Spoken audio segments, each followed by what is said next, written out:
There are a ton of rules that the royal family has to follow. These include everything from what they can eat to what they can tweet. There are even some pretty crazy rules about what they're allowed to wear. We'll tell you about the fashion rules that the royal family is forced to follow. First, be sure to follow the taco by pressing the subscribe button. Let's begin. Colors. We love the fact that Queen Elizabeth II wears such fabulous outfits. Between her brilliantly bright colors and her giant hats, she always looks as if she's on her way to the Kentucky Derby. But there's a reason that she dresses in such an amazing rainbow of colors and encourages her royal family members to do the same. That's because when the royal family is out and about in public, she wants to make sure that they all stand out. When you're in a big crowd of people, it can be difficult to distinguish yourself. The Queen believes that if she wore more muted colors, it would make it harder for people to catch a glimpse of her. Strangely enough, this love of bright colors does not extend to nail polish. It's forbidden for royal family members to wear bright colors such as red on their nails. The Queen chooses to paint her nails in Essie's ballet slipper color when she wants to look especially fancy. Kate Middleton swears by the color Allure by the same brand, and even wore it on her wedding day. It's only a matter of time before we find out what Meghan Markle's favorite muted nail color will be. Children.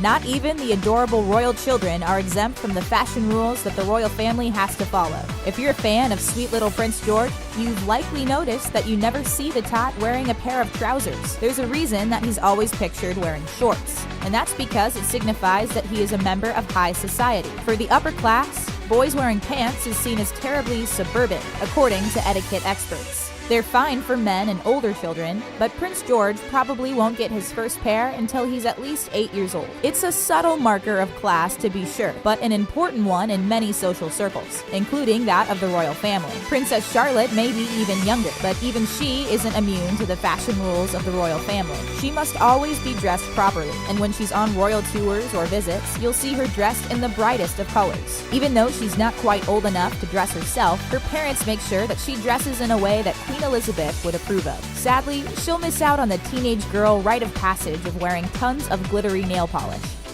Tights.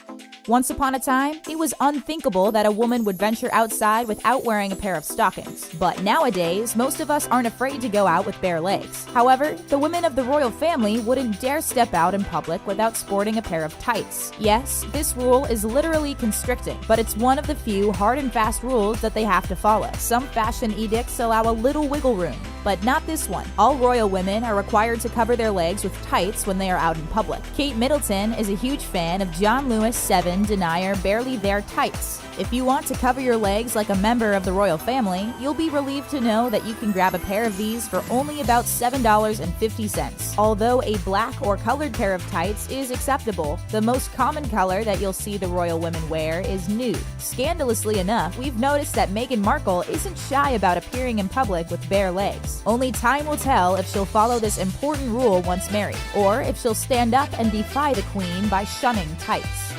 Tiaras. Unless it's part of a Halloween costume or you're feeling a bit extra on your wedding day, most women don't have many occasions to don a tiara. Of course, we don't have as much access to the number of exquisite tiaras that the royal family does, but still. However, there are very strict rules about who is allowed to wear a tiara and when. Basically, if you're a single lady intended to be married to a royal, you aren't allowed to wear a tiara, so you'll have to find a new tacky accessory for your bachelorette party. Sorry, Meghan Markle, even little royal children aren't allowed to wear a tiara. The honor is strictly reserved for brides on their wedding days, or already married royal women on special occasions. A tiara is an important symbol of royal affiliation, and merely being engaged to a member of the royal family isn't enough to earn you the right to wear one. Until you're ready to make the walk down the aisle, you better not even think about putting a tiara on your head. It also acts as a sign that a woman is officially off the market and not looking for potential suitors. Signaling. While wearing a tiara or not can denote your marital status, it isn't the only royal accessory that can convey a message. Have you ever wondered why Queen Elizabeth feels the need to carry around a purse with her wherever she goes? After all, she doesn't need to have a driver's license or a passport like the rest of us, and probably has a servant in charge of her more mundane items. Her personal bag is used to convey a wide variety of signals to her staff, making this an especially important fashion rule. Let's say that it's dinner time and the Queen is getting ready to wrap things up. In order to let staff know that they should get ready to begin clearing plates, the Queen will set her handbag on the table. This lets everyone know that they have about 5 minutes to scarf down their food before dinner is officially over. If the Queen is stuck in a boring conversation, she will set her handbag on the floor. This lets one of her ladies-in-waiting know that she is over the current situation and needs a polite and discreet rescue. That sounds like the kind of clever idea we might want to incorporate into our own social life. Morning clothes.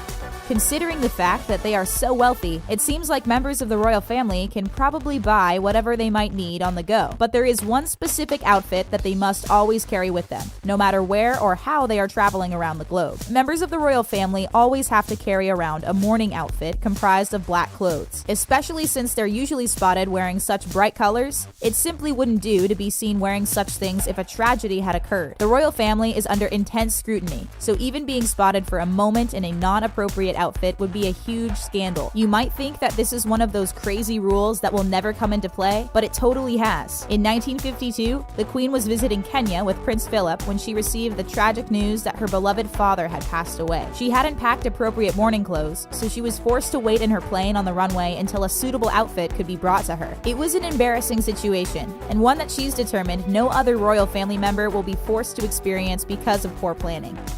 Cleavage bags. It's probably one of the least shocking aspects of life as a member of the royal family, but the Queen frowns on excessive displays of cleavage. It's simple enough to wear garments with a high neck, but that isn't all that the royal family does in order to prevent an accidental flash of something indecent. We told you that the Queen uses her handbags in order to send messages to her staff, but other royal women use their bags in an entirely different way. Have you ever noticed that many royal women seem to have a clutch in their hands? When Princess Diana was alive, she was one of the most photographed people in the entire world. She was always carrying around a clutch too small to hold much, but they served an extremely important purpose. She called them her cleavage bags, and she used them to make sure that she never showed off more skin than she intended. When she would step out of a vehicle, she made sure to bring up her clutch enough to hide anything that might bring shame upon the royal family. It sounds kind of silly, but it worked like a charm. Hats. We already know that there are a lot of rules surrounding the practice of wearing tiaras, but what about regular hats? You have probably noticed that Queen Elizabeth is a huge fan of hats, and is almost always seen wearing one. That actually has to do with an old etiquette rule that she still follows to this day. Prior to the 1950s, proper ladies were seldom seen without a hat on their heads in public. Showing their hair in public was just a bit too scandalous, so naturally, the Queen would have kept hers hidden away. While the younger generations may not have grown up with this rule, it's one that the Queen still follows. However, there is a time and a place, and there's actually a cutoff time for wearing hats for the royal family. If you're a female member of the royal family wearing a hat indoors, you must remove it by 6 p.m. sharp. It seems like an arbitrary rule, but there is some method behind the madness. Forcing women to remove their hats gives them an excuse to pop on that fabulous tiara. Of course, as long as you're married or it's your wedding day. Gloves. Most of us don't even think about wearing gloves unless it's cold out, or we need them for our job. But if you're a member of the royal family, following this fashion rule is pretty much a part of your occupation. In addition to making them look even more rich and fancy than they already do, there is a very important reason why many members don a pair of gloves during public outings. Royal family members spend a lot of time shaking hands and greeting people when they are out and about. This earns them love from the public, but can be rough on the hands. Most people have hands that are dirty and covered with germs, and naturally, royal family members don't want to be exposed to such things skin to skin. Gloves are also a great way to hide some of your flaws. Princess Diana started wearing gloves to hide the fact that she had the bad habit of biting her fingernails. The Queen likes to keep her arms hidden, so she purchases gloves that extend to just underneath her sleeve. To wear them properly, you must remove them before you start eating any type of food. You should pull them off finger by finger, and then rest them underneath your napkin on your lap at the dinner table. Propriety. Of course, the members of the royal family always need to appear proper in public. They just take doing so to the next level. You've probably noticed that Kate Middleton wears a ton of enviable coats. These are gorgeous and sell out in minutes whenever she steps out in one, but you'll never see her shedding that outer layer. For some royal reason, taking off your coat is determined to be an unladylike action,